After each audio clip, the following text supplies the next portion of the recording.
She didn't speak the entire ride home. My 7-year-old sat in the back seat, face turned toward the window, watching rain smear down the glass. I asked once, "Did you have fun?" She started crying. "Daddy, Jake's dad did something bad to me." The car swerved before I caught the wheel. I didn't say a word, just drove, fast, silent, deliberate, to the ER. The nurse led her away. I stood in the hall, fists tight enough to whiten the knuckles. When the doctor came back, his eyes didn't meet mine. Behind him, a detective waited. "Sir," the doctor said quietly, "we found something inside her." He showed me. A small object, wrapped, hidden. And in that instant, my world split down the center. The detective talked. I didn't hear much. Words like forensic, chain of custody, evidence. None of it mattered. I only heard my daughter's quiet sobs through the wall. That sound, it burned into me deeper than any battlefield. My wife arrived, shaking. I told her what happened. Her face went white. But there was something else, something just beneath the shock. A flicker, fear. Not for our daughter, for herself. When the detective asked if we knew Jake's family well, she said, "Oh yes, Beth and I are close." Close! I turned to look at her. She couldn't meet my eyes. Later, while my daughter slept under sedation, I stepped outside.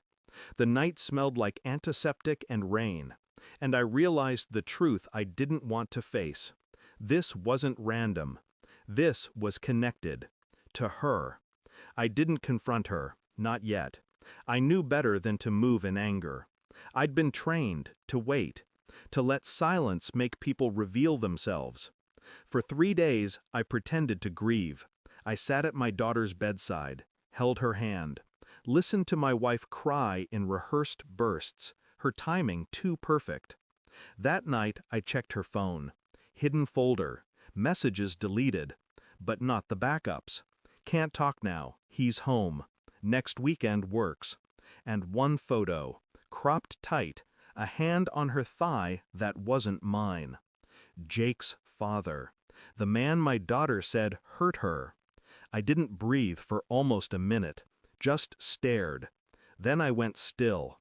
Not calm, something colder. A stillness that felt like preparation. The detective called. They'd found prints on the object. Male. But there was more.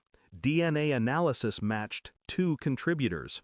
Jake's father and my wife. She'd known. Maybe not the details, but enough. Enough to protect him. Enough to sacrifice silence for convenience. I didn't ask how. I didn't need to. That night I printed everything. The reports, the texts, the photo. Laid them out on the kitchen table like exhibits in a trial. When she came downstairs, half asleep, she saw them. Her breath hitched. "Where did you—" I said nothing. She reached for a paper. Her fingers trembled. "It's not—" "Don't," I cut in. "Every word after this moment will define you." Her mouth opened, closed. Then she sat down and broke. Tears, apologies, the usual theater of guilt. I just watched. When she finally asked, "What are you going to do?" I said the truth. "Nothing. You'll do it yourself." By morning, I'd already sent everything to the detective. Not anonymously. From my account. I wanted my name on it. Then I called Jake's wife. Told her to check her email. Didn't wait for a reply. By noon, it was all over town. His arrest, the investigation, the mugshot. And her? My wife left before sunset, suitcase in hand, shaking like a leaf in wind. She said, "I didn't know he'd—" I stared through her. "You knew enough." She stood there a moment longer, waiting for some trace of mercy. There was none.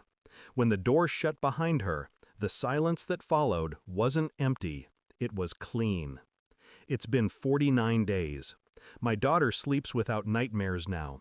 Sometimes she asks where mommy is. I tell her, somewhere far away. She nods like she understands more than she should. At night, I sit in her room and listen to her breathe. The sound keeps me anchored, keeps the darkness in check. But every now and then, I see the thing they found inside her, the object, the evidence. And I remember what it meant, not just what it proved, but who it exposed. Evil doesn't always come from strangers. Sometimes it wears your ring, sleeps in your bed. I used to think justice required blood. Now I know better. Sometimes justice is silence, and walking away while they drown in their own truth. I turn off the light and whisper into the dark, "She's safe now." Thanks for watching. Don't forget to like, share, and comment. Subscribe now to Cheating Stories Insight World for more amazing stories.